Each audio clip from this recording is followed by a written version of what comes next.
పేదవాడి పక్షాన నిలబడతాం, ప్రజా గొంతుకై నినదిస్తాం. వాయిస్ ఆఫ్ వాయిస్లెస్, తెలుగువారి మనస్సాక్షి సాక్షి టీవీ. సాక్షి టీవీ ప్రసారాల కోసం మీ స్థానిక కేబుల్ ఆపరేటర్ను వెంటనే సంప్రదించండి. మంత్రి నారా లోకేష్ నియోజకవర్గం మంగళగిరిలోని దీన్ దయాళ్ నగర్లో వరదలు పోటెత్తాయి. అమరావతికి కూతవేటు దూరంలో ఉన్న ఈ ప్రాంతంలో రాత్రి పీకల్లోతు వరద నీటిలో ఉంది. సాయంత్రానికి కూడా వరద తగ్గుముఖం పట్టలేదు. అధికారంలోకి వచ్చిన వెంటనే ఈ ప్రాంతంలో వరద నీటి సమస్య లేకుండా చేస్తామని హామీ ఇచ్చిన లోకేష్ ఇప్పుడెక్కడున్నారో తెలియటం లేదని, తమను పట్టించుకోవటం లేదని ఆగ్రహాన్ని వ్యక్తం చేస్తున్నారు స్థానికులు. దీన్ దయాళ్ నగర్ నుంచి మా ప్రతినిధి అశోక్ మరింత సమాచారం అందిస్తారు. రాత్రి నుంచి ఎడతెరిపి లేకుండా భారీ వర్షం కురవడంతో పూర్తిగా గుంటూరు జిల్లా అలానే పల్నాడు జిల్లా వ్యాప్తంగా వాగులు వంకలు అన్నీ పొంగి ప్రవహిస్తూ ఉన్నాయి. మంగళగిరిలోని డీడీ నగర్లో ఉన్న డీడీ నగర్లో అయితే దాదాపు రాత్రి నుంచి 7 అడుగులకు పైగా వర్షపు నీరు వచ్చి చేరుకుంది. వీళ్ళంతా ఇబ్బంది పడిన పరిస్థితి. పూర్తిగా వీళ్ళ ఇళ్లలో సామాన్లన్నీ తడిచిపోయినాయి. బీరువాలు, ఫ్రిడ్జులు, టీవీలు మొత్తం తడిచిపోయి చాలా ఇబ్బంది పడిన పరిస్థితి. మనతో మహిళలు ఉన్నారు, వారిని తెలుసుకున్నాం. అమ్మ, రాత్రి నుంచి ఎలా ఉంది పరిస్థితి ఏంటి? ఇదిగోండి, ఇది మా పరిస్థితి రాత్రి. ఇలా ఉంది మా పరిస్థితి రాత్రి. ప్రభుత్వం ఉందంటే మరి అసలు ఏందో మరి మమ్మల్ని ఇలా వదిలేశారు. మా పరిస్థితి రాత్రి అసలు కనీసం మంచినీళ్ళు తింటాకి చిన్న పిల్లలు స్కూల్కి కూడా వెళ్ళకోకుండా ఉన్నారు.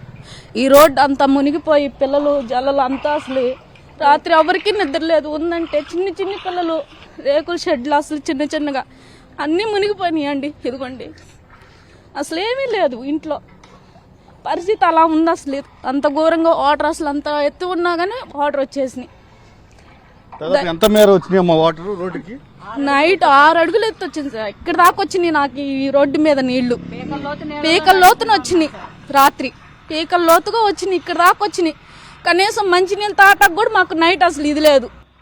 కనీసం దయించి మా మీద ప్రభుత్వం ఇప్పటికన్నా మమ్మల్ని ఒకసారి చూడడానికి వచ్చి ఇది 2వ సారి ఇక్కడ ఇలా రిపీట్ అవటం. ఇట్లా వస్తువుల పరిస్థితి ఏంటమ్మా? అసలు అన్ని తడిచిపోయినాయి సార్, అసలు ఏమీ లేవు.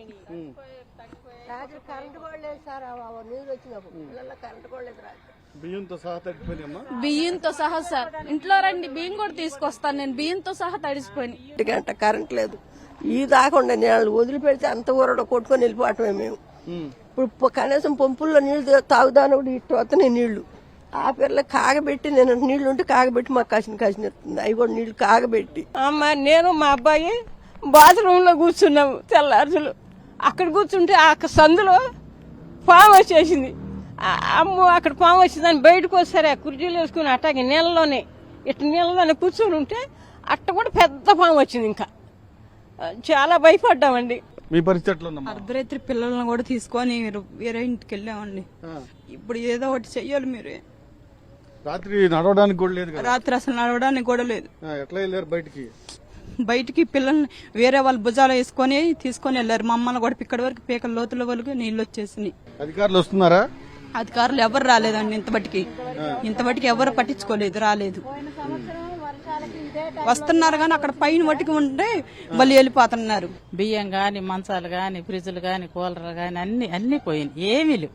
రాత్రి నుంచి అన్నం గాని నీళ్లు గాని లేవు. మనుషుల ఆకారంతో ఉండం. ఎవరన్నా ఒక ముద్ద పెడితే తింటాం. అందరికి వచ్చింది వరద.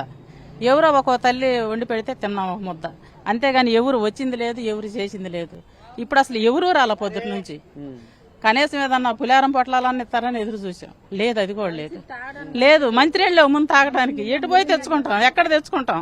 పసిపిల్లల్ని వేసుకొని ఏం చేసినా చేయపని పోని ఇంటికి ఒక పడవని నిప్పిమనండి వాళ్ళని. మాకు ప్రాణాలు నిలబెట్టుకోవటానికి ఎవరు రాలేదమ్మా ఉదయం? ఇంత మటుకు రాలా ఇప్పుడు మీరు తప్ప. వర్షం వచ్చేట్టుంది, చిరుకులు పడుతుంది. 3 రోజులు వర్షం అని చెప్పారు. మరి ఈ నైట్ ఎట్ట గడుచుద్దో, రేపు నైట్ ఎట్ట గడుచుద్దో తెలియదు కదా. అని ఎవ్వరు పట్టించుకోవట్లేదు.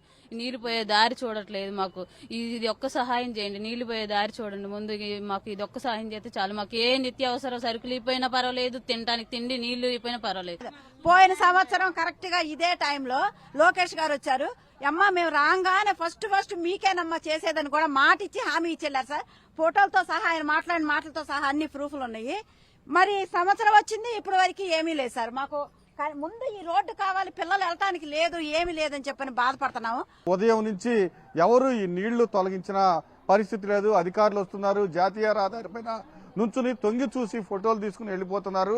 ఖచ్చితంగా మళ్ళీ వర్షం వచ్చే అవకాశం ఉంది, మేము భయాందోళనకు గురి అవుతున్నాం, ఖచ్చితంగా మమ్మల్ని రక్షించాలి, మాకు ఏవైతే నష్టం జరిగిందో వాటిని ఫుల్ఫిల్ చేయాలి, ఖచ్చితంగా ఆహారం అందించాలి, వాటర్ కూడా సప్లై చేయాలని డిమాండ్ చేస్తూ ఉన్నారు.